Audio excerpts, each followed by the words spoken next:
Okay lang naman kung ikaw na.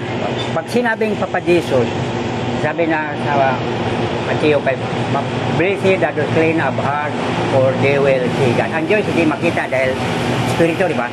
Mayroon tayong Espiritu eh. Templo tayo ng Diyos, templo ng Espiritu. So, yung hininga natin, yung sinasabing Espiritu yan. Kung wala tayong Espiritu, patay na tayo, di ba? Diba? Nilikha ang tao galing sa lupa, pinumati katawan, ilong at hiningahan. Genesis 2:7 yan ha. Tapos, paghinga, naging tao, di ba? Nabuhay ang tao. Kaya yung hininga, Espiritu yan. Kung wala tayong Espiritu, walang hininga, patay, di ba? Sabi malaki. Kilala mo to, Katoliko ka naman, kilala mo yung Sacred Heart. Sacred Heart? Pa Jesus? Yung puso ni Jesus? Sige. Makita mo yung Sacred Heart. Sabi mo lang, Papa Jesus. Patawad.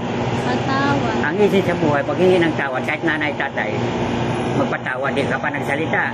Pag nakasala ka, pinapatawad na rin, di ba? Diyos pa kayo, ha? Sabi, Papa Jesus, sabi mo lang, patawad. Mama Mary, tulungan mo. Nandiyan, Papa Jesus. Mama Mary, tulungan mo. Okay na. Maliwanag, no?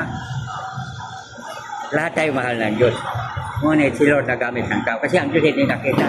Ako, sinabihan nga ako, makita yung kalukuhan. Tungkol sa Diyos, hindi ka pwede. Well, pero ang Diyos napatawad pa rin.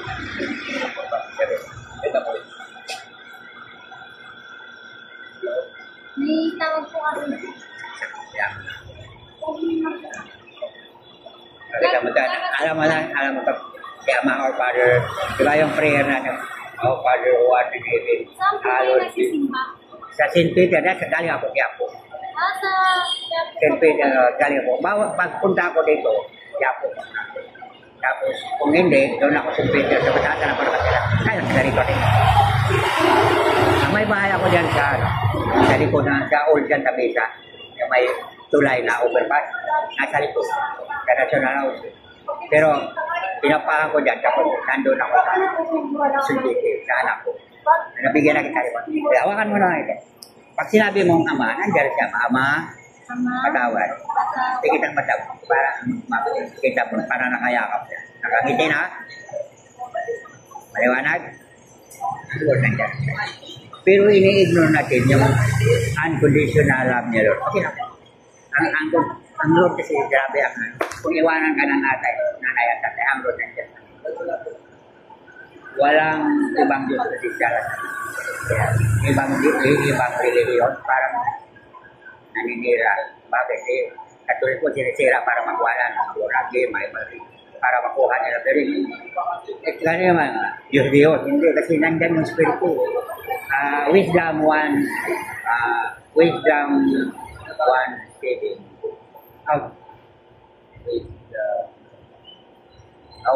Since God's Spirit fills the entire world, ang Espiritu ng mundo, ang Diyos ay kung nilikha, di ba? Pag Espiritu, sa Catholic Father, Creator, Jesus, the Savior, ang Espiritu, yan ang kung salaw, yan, action. Ito lang pag sinabi ko, Espiritu niya. Alam ba, pumunta ka doon sa Quiapo, tapos pumasok sa Mexico, dito ka. Yan, Espiritu yun, para huwag yan. Yan ang guide sa English pa advocate yan. Helper. Para bang upan pa, siya ang mag-act. Kasi ang Diyos Espiritu eh. Ang Espiritu may sigo na. Mahirap po na nga, no? Pero hindi pwede tayo tungkol sa Espiritu. Siya na ang aksyon. Siya na. Dapat wala na ako. Pero hindi ko kaya ko dito. Okay naman siguro kasi busy siya. At sabihin mo naman. May interview po kasi siya sa trabaho. Okay. At isa yun, ay bigay para sa kanya. Papa Jesus, nabigay ko sa bulbarin mo. Sa bulbarin ka na maging mabayan. I-guide mo kami, Lord. Isa man ang ibigay mo. Ibigay mo na. Itaruan ka na, Lord. Okay?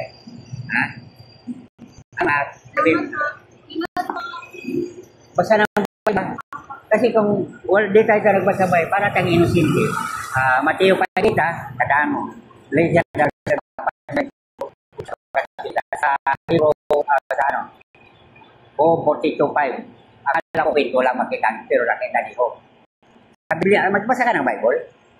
O yung Bible, yung kay Hope, napaka, matindi kasi kayamanin ni Hope, naubos lahat eh. Pero binalik, tumutriplo, ayan, ibigay.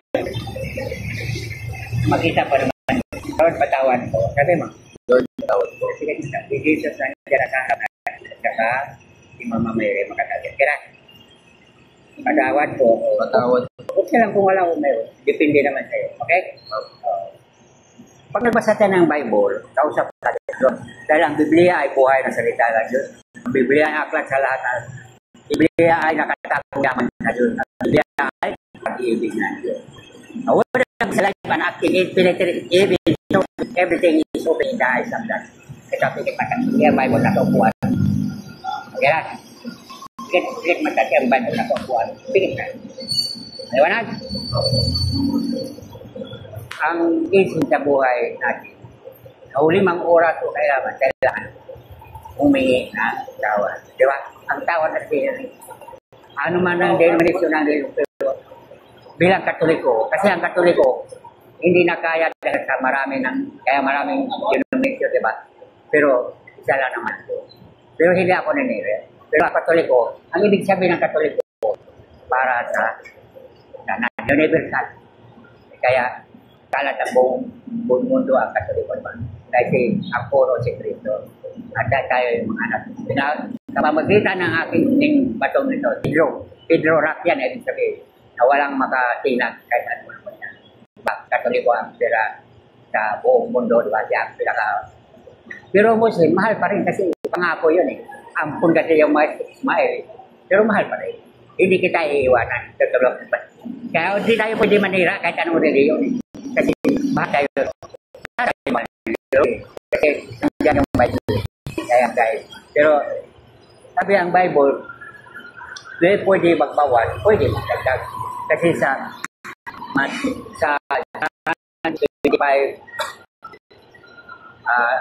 25 yung katapusan, sinabi niya na kung isulat ang ginagawa nito sa buong mundo, hindi kasi. Kaya pwede kasi mayroong nakapit pa, mayroong pag-i-relate. Katulad pag sabi niya, diba yung Our Father ay pinaka-peace prayer ni Hatag sa Lucas 11, katulad ng Eperno. Kaya apo yan. Apoy na yung Eperno. Pag nakikita mo siya magdagag-dag, parang maramdaman mo ba? Kaya Papa Jesus, siya pa Ama, matawad ko. Our Father who art in heaven, hallowed be thy kingdom. Pagkita mo yung parang apoy na nagdagag-dag. Okay na? Sige na, Ama, patawarin mo ang masala ko naman sa kainitan. Maramdaman mo pa naman yung init, no? Tingnan mo yung Eperno, wala na natira, apoy na amok na. Pero wala, lahat. Nilinis na, di ba? Ito no, salita lang yan, parang, pero mayroon mang, parang kasi, parang lakabayan. Pagkikita mo, parang nagsisigawan sila, no? Parang natulog, pero sa huli, talagang ang Lord nagpapatawan. Yung pati ma-prayer, oh my Jesus, forgive our sins, save us the fire from hell, bring all souls to heaven, especially those who need help. Nandun talaga sa Roma 39, no Paris, and my mercy, nandun talaga yun. Kahit anong pagkasal. Si Pablo, mamamatay tao, di ba?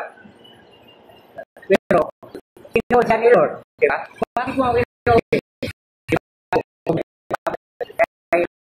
kasi, kaya nung ngayon, nabulang siya. Tapos, dinala siya. Ito punta doon sa Damascus, mayroong bilang Katoliko, galing kay Roma, galing Pablo sa Roma, tapos siya kalang sa atin. Okay na? God bless.